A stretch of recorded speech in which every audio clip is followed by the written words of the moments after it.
Welcome to the Fear and Greed Daily Interview. I'm Sean Aylmer. 2022 has been a wild year for cryptocurrencies, defined by volatility in the value of digital tokens and the multi-billion-dollar collapse of trading platform FTX. But behind the scenes, a lot of work is being done to ensure there's a future for digital assets in Australia. Recently in Parliament House in Canberra, the Tech Council of Australia launched a new report on this very subject, declaring that the transition to a digital assets-based economy should be underpinned by smart regulation. The sponsors of the report include Afterpay, Finder, and payments platform Zepto. Chris Jewell is the CEO of Zepto. Chris, welcome to Fear and Greed. Thank you, Sean. Great to be here. Now, I do want to talk about the report and what regulation is needed for digital assets in Australia. But first, tell me a bit about Zepto, what you do, why you have an interest in this area. Yeah, absolutely. To understand Zepto, we're merchants at heart. So Zepto formed out of skydiving company, where I think my co-founders were the largest tandem skydiving operation in the world, where you could take a booking at any point of the day, 24/7, but the cash flow for that business just took time to come in. So on the back of that, we sort of started to explore what it looked like to innovate over payments, in particular bank account to bank account payments, which are pretty effective and efficient in terms of pricing, and built from there. So we really, started with direct entry, and then obviously in Australia we've got MPP, and beyond that, it started to evolve, and we're now really focused on new payment possibilities, and in part, as you just said, digital assets that will play a big part in that. Okay, so, quite a bit in what you just said there. So skydiving, to begin with, to payments. I'm not sure whether that's like a sexy transition or not, but we'll go with it. What in really sort of common parlance, what sort of things are you talking about? Like making people's lives easier? What is it that you're talking about? Well, I think, for us, we don't face consumers, so we power businesses, and what we aim to do is help those businesses differentiate their product or their service through payment innovation. So what we can do, we can make payments at scale where you can have complex payment experiences where a merchant might be paying out to a gig economy worker through earned wage access or refunds off an e-commerce platform. It's complicated. We make that seamless and simple at scale. We can work with receivables where a consumer or business needs to pay our customer that's a business in real time. So we can receive those payments, reconcile them, settle them, and then have the merchant reflect that in a browser in real time. And now this is all between two bank accounts. And now we can, with Pay2, which is a new payment mechanic coming through the new payments platform or the MPP, we can help those businesses collect payments in real time. So we process around, just over 5 million transactions a month for large companies, all the way through to cab companies that are looking to pay their drivers at the end of shift. So we're quite broad in terms of the application. But what's really important to understand is that we bring that technical capability that a lot of these merchants don't find traditionally from their banking partnerships that are more on lending and deposits. We bring that technical capability that really takes payment experiences to the next level. Okay, so the report into digital assets, it was launched by Financial Services Minister Stephen Jones. Firstly, what does digital assets cover? I mean, it's more than cryptocurrencies. Yeah, absolutely. If you even just putting aside the asset class, the technology itself goes much deeper, and that's where we've come in. Our vision is simply just a better way to pay for businesses and consumers. But ultimately, why we're so passionate about digital assets is the ability to transfer all value. So if you're a merchant or a consumer, in a future state, you should be able to transfer and engage on wherever you store value. And so for us, it's about working with the technology and the infrastructure that supports digital assets. So it's not about Shinbu coin or Dogecoin. It is really about the protocols that support a digital asset infrastructure that help enable transfer of value in a secure, seamless fashion. Okay, so on that basis, I can understand the need for regulation because you want a fair market where one side thinks there's value and another side thinks there's value, and there's a way to transact that digitally, and you really do need governance around that. 100%. 100%. I think if we don't have trust in the framework, then everything falls away. And we've got a philosophy at Zepto where we're meeting merchants where they're at today. So right now, merchants and consumers feel comfortable and confident transacting on bank account transfers, not on shooting crypto to each other.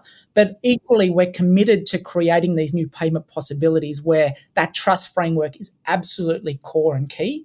And I think when you look deeper into the digital asset space, you've got decentralized finance where the principles of that is self-custody, but equally transparency around cost, where your funds are, what are the conditions in which transfers happen. And it's all very, it is new, but at the same time, it can unlock incredible value for businesses, consumers over the long term.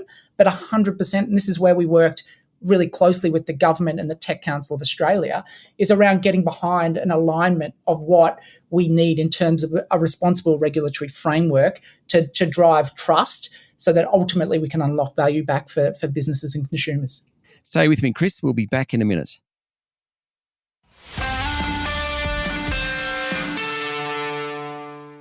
My guest today is Chris Jewell, CEO of Zepto. Yeah, so when you were talking there, it just sort of took me back to, hundreds of years ago, there were barter systems. So it wasn't about cash or it wasn't about money. It was just actually about the rules in which those assets were traded. And that's really what matters. And it's not actually that much different here in that you're not so worried about the assets so long as there's a market for it and there are proper rules around it. Exactly. And you think about the application of some of these digital assets. Right now, it's hard because quite often I say our awareness of what is possible is anchored to what has been possible, like you just said, like the barter totally. Or fiat. But what we're creating is new possibilities. So you think about cross-border transactions at the moment, maybe using stable coins, which are pegged to an underlying fiat. That's great, but you've still got the regulation around who's transferring cross-border. What are the regulations that follow those transactions to ensure that bad actors are not sort of enabled through that technology? But you've also got central bank digital currencies emerging that are programmable, and our headquarters based in Byron Bay, and Lismore recently had the big floods up there. And I was talking to someone just the other day about, imagine we had a CBDC that could be put by the central bank, could stimulate our postcodes. So you could send out a CBDC to people who live in that area, or more broadly, that can only be used at businesses within a postcode to help stimulate and support that regional economy. Or maybe, to your point around the bartering, maybe it's smart contracts that help on supply chain. So right now, I guess they're the ones that we see right in front of us, but there's equally a commitment in the community around digital assets that go well beyond use cases that we see today to really creating new possibilities that unlock value in the future that we can't even start to think about today. But this infrastructure, digital asset regulated infrastructure, combined with we're super passionate about open banking and the consumer data right and the MPP and real-time payments, those core infrastructure components together really deliver an outstanding, innovative environment for emerging technology companies in Australia to dominate on a global stage. It's very hard, though, for regulators to keep up. Many, many years ago, I worked at the Reserve Bank in an area which is now known as APRA, the Australian Prudential Regulation Authority. And I remember back then, securitisation was in its infancy, and the regulator, which was the Reserve Bank at the time, was really struggling to catch up with what Macquarie Group was doing, or Macquarie Bank back then was doing. What you're talking about, I kind of see the theory of it, but it must be hard for regulators to even have the vision to see it. Yeah, exactly. And one of the things I think we need to, as a tech community, is embrace that and align with the regulators. We're not here to fight regulation. We need it.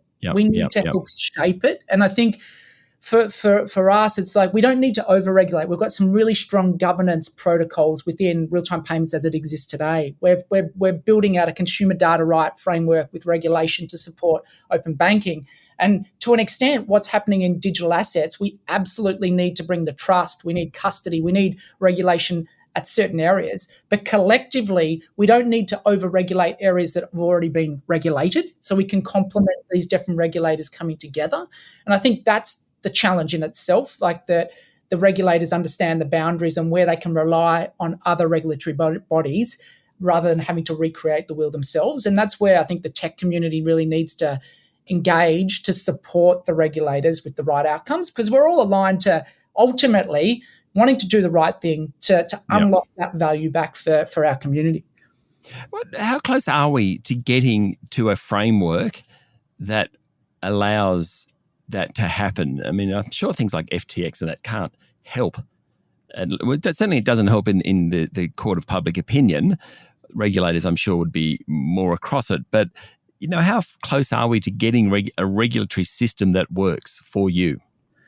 I think, again, it's not going to happen overnight. I see it as an evolution. I think to be able to regulate and sort of fight another FTX happening, that should be pretty straightforward in terms of regulation around custody, et cetera, et cetera. But as we go deeper into it, it's just going to take time. And I think that's where we really need to lean into what those use cases that are emerging are and have really active voices in doing that. So you're right. It's not going to be overnight. It will take time, but that's where the commitment, and we're seeing that already with the central bank at the moment. They've put out this pilot around central bank digital currencies to really understand, want to work with the market to say, hey, look, we'll make an environment available to use cases that are submitted, and we'll work with those merchants and a platform, a digital asset provider, plus the regulators to observe and see what comes of it so that we can refine and ensure we've got the proper structure going forward. But all of this will take, years, not months. Yep. I always find when I talk to someone about this stuff, it's really hard to understand. And I'm not a visionary by any stretch. So there's kind of concepts here which I'm trying to get my head around, but incredibly exciting because it does actually make a more, maybe not a frictionless, but a far less friction payments system, which should make transactions, whether that's be with my, local supplier or someone overseas, a lot easier and cheaper. Exactly. And I like to think I'm a bit of a visionary, but at the same time, I think it's more of a pioneer. Like, I cannot help but feel so overwhelmingly excited when you look forward, thinking about what we can create, what we can do that ultimately unlocks what you just said, value back for businesses and consumers in this country that otherwise, is stuck in traditional payment channels or traditional ways of doing business that need to evolve. Exactly. Chris, thank you for talking to Fear and Greed. Sean, it's been a pleasure. That was Chris Jewell, CEO of Zepto. This is the Fear and Greed Daily Interview. Join us every morning for the full episode of Fear and Greed, Australia's most popular business podcast. I'm Sean Aylmer. Enjoy your day.